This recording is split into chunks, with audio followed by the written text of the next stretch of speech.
What's going on, you guys? Welcome back to my channel, and today I am going to be continuing with my series of James Bond reviews. I am going to be reviewing every single James Bond film, starting with Dr. No and going all the way to Spectre. Yes, I've already reviewed Skyfall and Quantum of Solace, and the reason why I'm not going to review Casino Royale or Spectre next is because I went to the store a little while ago, and I actually went and picked this up.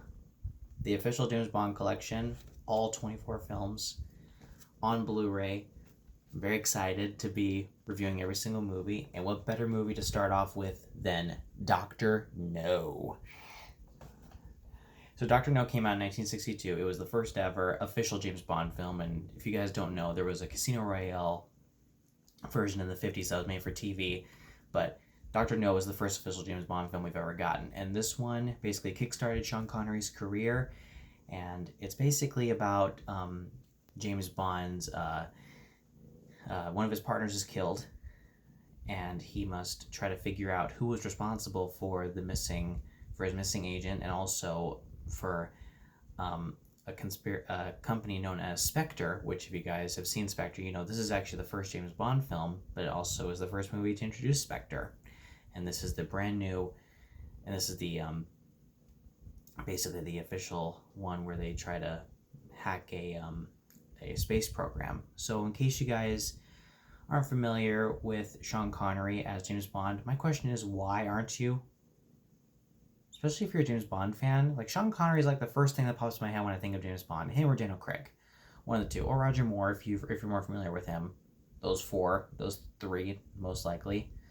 Those two guys are the most well-known actors to play James Bond. You know, Sean Connery was in like, what, 6 or 7 movies?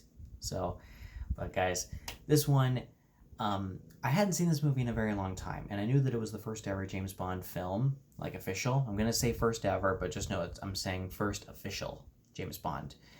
This one, it's really special to most people, but I will say it's not the best James Bond film out there, and I'm sure anybody can agree with me on that one. If any of you think it is the best one, great. I'm not going to argue with you on that one. I really do. There's a lot that I like about it. For one thing, it kickstarted Sean Connery's career as well as 007. This movie really did well at the box office. And one thing I will say about this movie, if you are just going to watch James Bond for the action, don't expect too much from Dr. No, because you kind of have to admit that they did not have a whole lot of money at their disposal when they first made this movie. They just made a movie and were wondering if they were going to be successful, and they were like, you know what? Okay, now that we made a lot of money, now we can make the future movies with more action and more entertaining. Not that this one's boring or anything, because it is very engaging. I was actually on board for the entire runtime.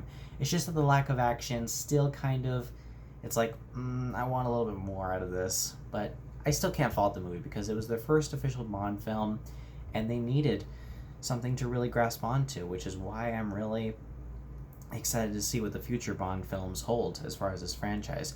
Now, as far as the action goes, a lot of action stuff is few and far between, and it's also very short, so don't expect too much. Whenever you see a fist fight, it goes on for just a couple seconds and then it's over.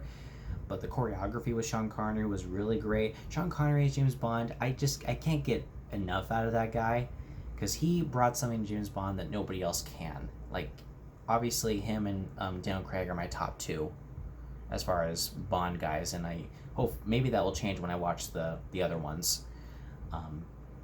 But I will say that Sean Connery was kind of a ladies' man when it came to James Bond. All women loved him. He was a great-looking guy, and you know what? I wanted to be him as well. I wanted to be him. And so I can't say too much about this movie without spoiling it, but I will also say this also was the first James Bond film, but it also did something that I don't think a lot of James Bond films went over again in any of the future films, because he'll be looking around his hotel room and he'll be setting up certain things that will get people to so that way when he comes back, he can check and see if someone raided his room. Like, he'll take like a piece of his hair and he'll put it between the closet doors, so that way if that hair is gone or it's moved, he knows, so okay, somebody was going through my room. And it's like, that's pretty genius. He'll put powder on the briefcase, check for fingerprints, and it's pretty genius. I'll admit that was a very genius idea. So guys, I definitely would recommend Dr. No, especially if you're a James Bond fan. I do want to also recommend that you do not expect too much action from this movie. Do expect something interesting, but don't expect too much action. I still really enjoy this movie. It's far better. It's, to me, it's not right now. It's not as good as Casino Royale or Skyfall, but I do love it. It is far better than Quantum of Solace and Spectre, without a doubt. And I am going to give Dr. No an A. So guys, thank you very much for watching. Look forward to my next review, which is From Russia with Love. Can't wait to review that movie, and I will see you guys soon.